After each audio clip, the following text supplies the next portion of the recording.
Hello Vinyl community, this is Sean with another video, and for this video it's going to be new additions to my collection January of 2026. This will be entry 1 of 2 or video 1 of 2 showing recent additions to my collection. Hopefully everybody's having a good Tuesday and survived the snowstorm that's hitting the country, has been hitting the country for the last 3 days or so, and still more cold weather to follow, including Canada. It's been hitting Canada pretty bad as well. So I'll get started with this video. I got a listing of 11 or a showing of 11 for this video. And once I cobble together part 2, it'll be a similar amount, I feel.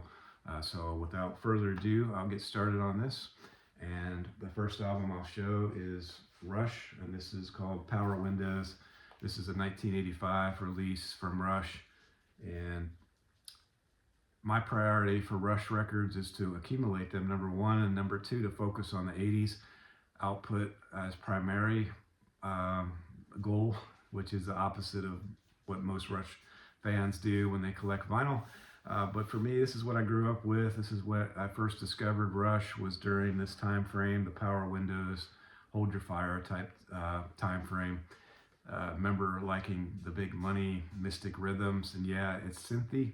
But you know, that's what drew me to the band to begin with. That and Geddy Lee's great vocals. I think I love Geddy Lee's vocals. I know it's like fingernails on a chalkboard for many people, and I feel like for that reason you kind of either like Rush or you don't. But this is a great one to finally come up with here in my collection, to slowly build up my Rush collection. Grand Designs, Manhattan Project, Marathon, just a great side A. And Manhattan Project is about building the nuclear bomb.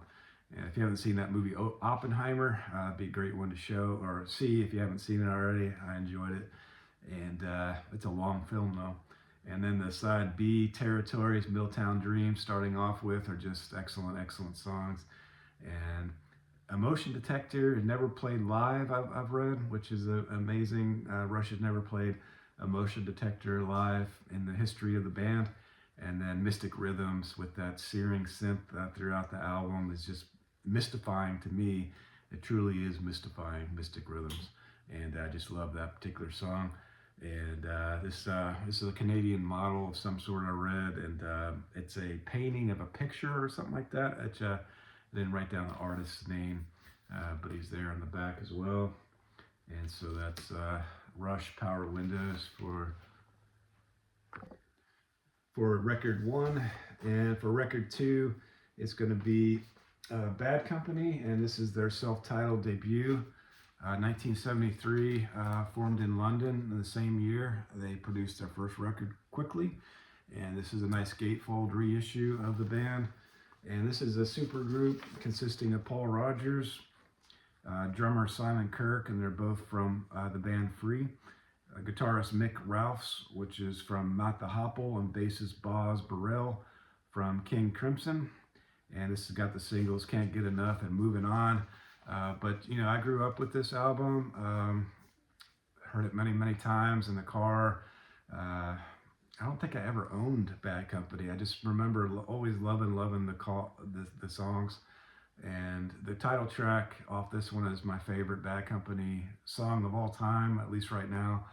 I haven't delved into Bad Company's albums that much. I know they have a number of albums, but as it stands now, Bad Company, the self-title, is my favorite. And this one also has Rock Steady and Ready for Love, which I'm amazed aren't singles off this one. So yeah, that's Bad Company, 1973. And as my second album. All right, and one that I've seen in the VC recently by a few people, and of channels I respect and love, and that's I holding this wrong, I guess. Yep. This is Haircut 100, Pelican West, and they've had 2 studio albums total only. Nick Hayward is the lead singer, who also has a really great solo career, which I wish to obtain some albums from his solo career. And the second album from Haircut 100 is with the lead singer's Mark Fox, which is he's a percussionist. but he took on the singing role, which I think the album didn't do well at all. If anyone has their second LP in their collection, please put in the comments. It'd be interesting to know. Paint and Paint, if they like that album. I just know it flopped commercially. And the singles off this one are Love Plus One, Favorite Shirts, or Boy Meets Girl, and then Canada, Fantastic Day, which I don't know why I wrote down Canada. Oh, it's from the other line, disregard. Yeah, so Favorite Shirts, Boy Meets Girls, and that got to number 3 in the UK, 18 in the US, and 10 in Canada. So my notes are confusing myself. But those are all great songs. But this whole album is very, very good. And there's a picture of the band there. This is Haircut 100. It's new wave, I would say, for sure. All right, and new wave, more like synth pop, is this Soft Cell, Non-Stop Erotic Cabaret. And the title reflects the whole album's, trajectory, if you could say that. And also the back cover.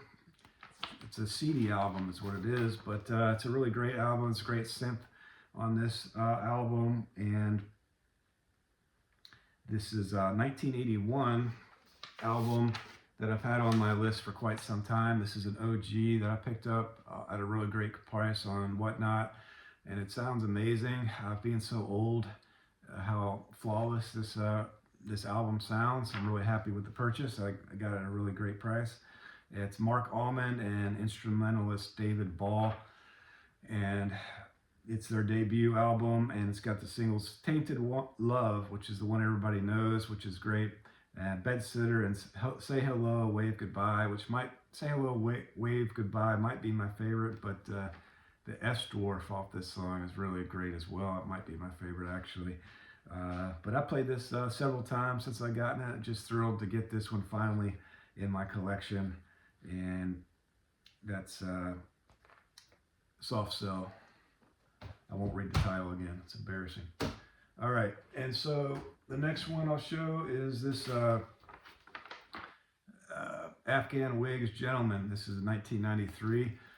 I had this originally, and I played the crap out of it when it first came out. I believe I was in the military at the time, and this is, yeah, it was.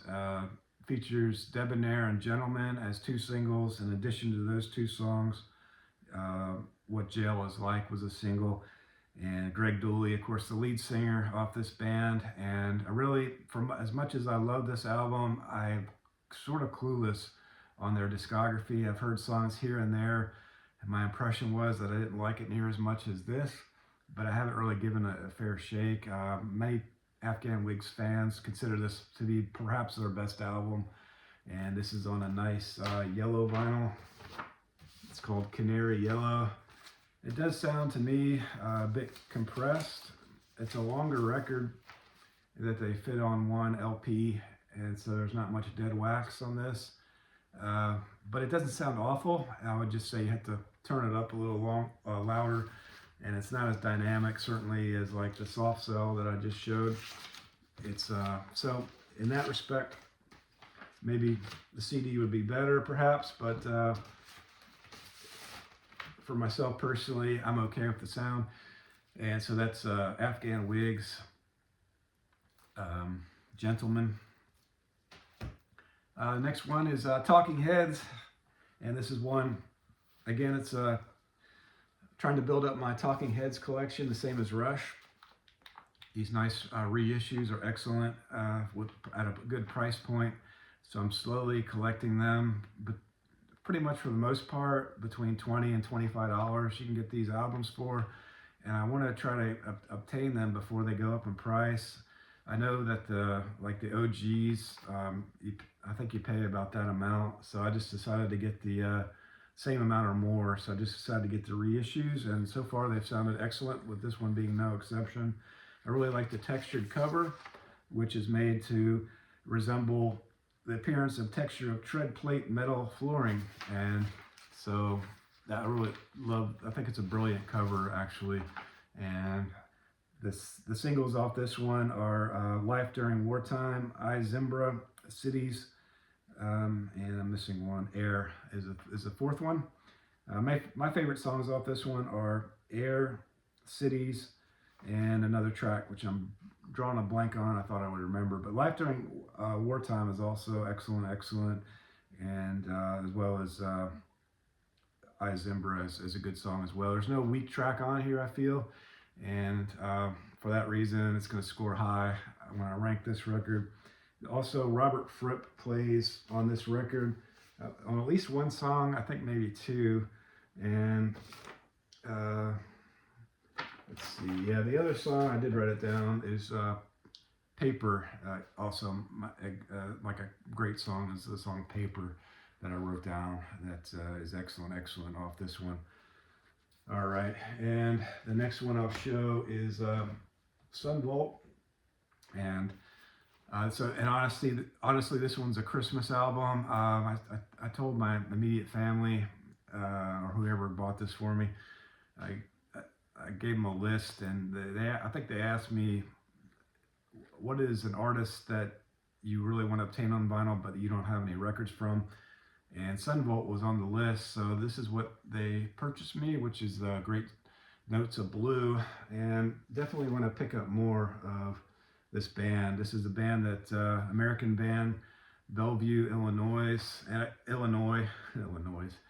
Bellevue, Illinois band, and after the breakup of Uncle Tupelo, Jay Farrar, the lead singer off this band, split to become Sun Volt, and then Jeff Tweedy formed the Wilco. So just a great pedigree off the Uncle Tupelo chain is this band here, which is Sun Volt, and yeah, they're pretty much a staple of alternative country, and there's also some folk in it, I feel.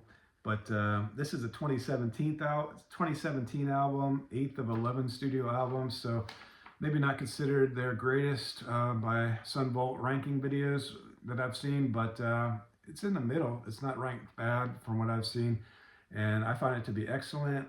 It's 10 songs and it's only 31 minutes, so maybe that's be the only, I won't say negative, because the album sounds excellent. It's got a lot of great songs on it. And it does have a really nice picture here on the sleeve of the band. That's the band there, Sun Volt. And so looking to definitely get more from the Sun Volt. All right, I'll put that together later. And another one is The Church Gold Afternoon Fix. And so this one, another one that I just wanted to pick up for years and years since I started my collection. This is the album immediately following Starfish. And originally the band wanted to hire John Paul Jones, which is the Led Zeppelin bassist, ex-bassist. But they got denied by the label, which I think is, the label holds too much power, I feel. And they made him stick with the Starfish producer, since that one did so well. And the big song off this one is Metropolis. This one is a music on vinyl numbered copy that I got off a great seller on Whatnot, and it's just in impeccable condition. And I pulled it aside because I wanted to make sure I showed the vinyl. Although I think it won't show on camera, but it's a nice kind of like smoky type black and gray swirl sort of vinyl. But yeah, really great edition. Usually you pay between 25 and 30. For some reason he was selling it for 16. No other bidders on it. So I feel like I got a steal on this one for a numbered vinyl edition copy. And I'll put that together later. And so, yeah, the only other thing I'll say about this particular album, this album is 57 minutes and 15 seconds, so it's on one piece of wax. So they could have been a double LP, I feel, but it sounds fine to me. I guess at one point Steve Kilbey was a heroin user that unfortunately got roped into heroin. and many people think that the title Gold Afternoon Fix is about the heroin addiction that he went through, but actually this album predates his addiction. And so the actual meaning or emphasis or the reason for the title is stock market terminology relating to the daily price, which is set for gold. So that's the main emphasis of the title, not his drug use. And next one. This is the only one that was sort of a throw-in at a Whatnot. I've seen it in the vinyl community several times. So it's got a real rough cover. The wax is VG, but you know, for me it's a good listener copy, I guess, until generally hate that term listener copy, because listener copy to me means it's a copy you don't want. I think you really should have VG plus minimum, and that's normally my standard. But this one's beat up. It's a VG album, you know, VG, I guess, wax. But overall, it plays okay. But it's definitely a VG. But I just wanted to, since I've seen it in the VC so much, I just decided to pick it up. It was only $1. And with having already purchased an album from the seller, it was like 50 cents extra for the postage. So it's a no-brainer to go ahead and get this one. It's there on like the back cover is the band. And so what I wrote down about this one, it's American Sunshine pop band from Los Angeles, California. And 4th studio album, 2 hit singles off this one, Everything That Touches You, hit number 10 in the charts, and Time for Living, which reached number 39, so it got in the top 40 by a hair. And so yeah, it's a good album, and so enough so that I would like to get a better copy of it. And so that's Birthday from the Association. Did I say Associates or Association? Associates is a totally different band, which is a great one that I want to pick up. All right, and Tom Petty. Actually, I'll show another, on my second video will be another Tom Petty album. Besides the greatest hits, I didn't have any Tom Petty, so I rectified that by getting this Tom Petty and the Heartbreakers Into the Great Wide Open, and then I'll show the second one on my next video. But this one was pretty much an essential for me. There's the band on the back, and this is actually a really nice painting that that comes from. This is their 8th studio. The album art comes from a great painting. It's a cropped painting though. It's not. It's shortly smaller in scale, but I always love the album cover work. Album cover artwork off this one. Band from Gainesville, Florida, right up the road from me. And it's got, of course, Learning to Fly, Into the Great Wide Open.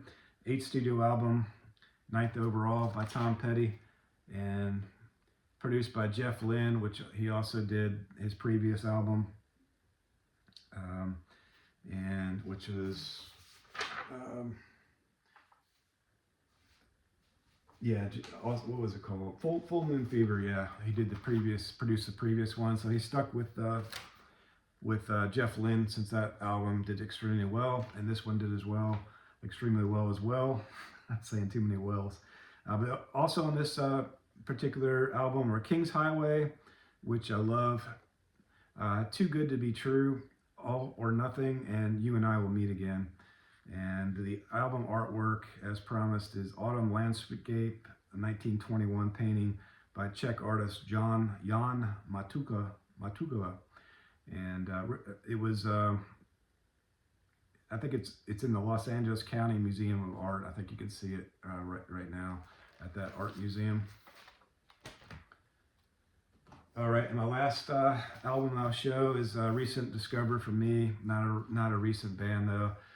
Me being stuck in the 80s, and the 70s, I'm somewhat slow for the newer artist. This one's a 2022 release, and this is Florence and the Machine, Dance Fever, and on the hype sticker it includes Free and My Love. It's got a really great gatefold right there, and there's Florence in the back. And so really was blown away by this album, and looking to get for sure more of Florence and the Machine. And English indie rock band formed in London in 2007. Florence Welsh is the brainchild behind this band. Also keyboardist Isabella Summers, guitarist Rob Ackroyd, drummer Christopher Lloyd Hayden, and there's a permanent harpist in this band, which is unique, and his name is Tom Monger. This is the 5th studio album of 6, and my notes on this were that Welsh has an extremely powerful voice, and just a really gifted voice from Florence, and it's got all kinds of merges into rock, merges into a little bit of soul, a lot of soul actually, and maybe some folk even. It's hard to define Florence and the Machine, but finally happy to have discovered Florence and the Machine, and thrilled to have this album. So that's the end of this video. So thank you for watching. Any thumbs up, comments are appreciated, and we'll see you in the next video.